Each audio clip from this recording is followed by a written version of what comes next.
question on sigma notation will always somehow lead you to actually get the pattern or the sequence that we're going to be working with. And it's very important that after getting the sequence, you need to figure out whether the sequence is arithmetic or the sequence is geometric. But there is an easy way to also find out whether the sequence is arithmetic or the sequence is geometric by just introspection of the question. But it is also important to verify if what you actually have is going to be in that manner. So first of all, you know that you already know how to get the number of terms in a sequence. So how many terms are actually going to be added here? Because immediately when you see the word sigma, it simply means you are going to be adding the number of terms in a sequence. So how many are they? So this is how you get how many are they. You say the top number minus the bottom number and always add a 1. So this one we already know that is going to be 12. So there are 12 numbers that are being added in this sequence. Now let's continue now. Now we need to get actually the sequence in the series. We need to get the sequence exactly where it is, where it comes from. So you can see here they gave us that the value of k is equals to 1. So which means the first term is always determined by this number here. So this is how I get my first term. This is going to be 5 plus 2 open bracket, and I'm going to put a 1 where there is k minus 3, and this is going to lead me to actually get my first term. So how do I get that? 3 minus 1 is going to be minus 2. Minus 2 times 2, this is going to be minus 4. Plus 5, this was going to be 1. So this is actually my first term. Alright. So how do I get my second term? My second term, I simply add a 1 to this k that I have here. So it simply increases. So this one is going to be now 2 where there is k minus 3. And then let's try and see. 2 minus 3 is going to be minus 1. Minus 1 times this is going to be negative 2.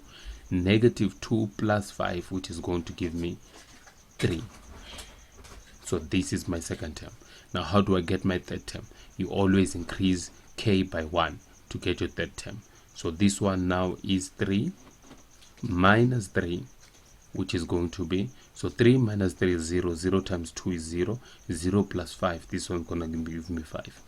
By this sequence only, you can be able to work with it because you already have 3 terms to verify whether your term is arithmetic or geometric. So let's check. So this one is going to be 3 minus 1, which is going to be negative 2. And then again, 5 minus 3 is also negative 2. So it shows that the sequence is arithmetic. So now, since I've already proven that the sequence is arithmetic, I'm going to use the sum of. Remember, this is related to these ones. They are actually adding the series that you actually have. So now, what you're going to do now, you put it as sum of equals to, and then it's going to be n over 2, and then you open bracket 2a, and then it's going to be plus open bracket n minus 1 all multiplied by d.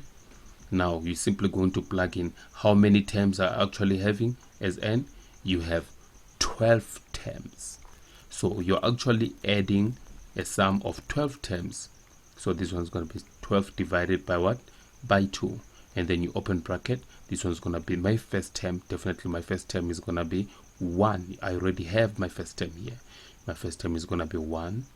And then it's going to be plus open bracket. Remember, this one is going to be 12 minus 1 all multiplied by d.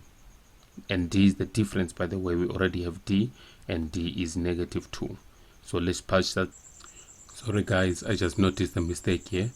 Term 3 minus term 1 is going to be plus 2, and this one is going to be plus 2. So once you add all that information, you put it in a calculator, the sum of 12 terms is going to be 144.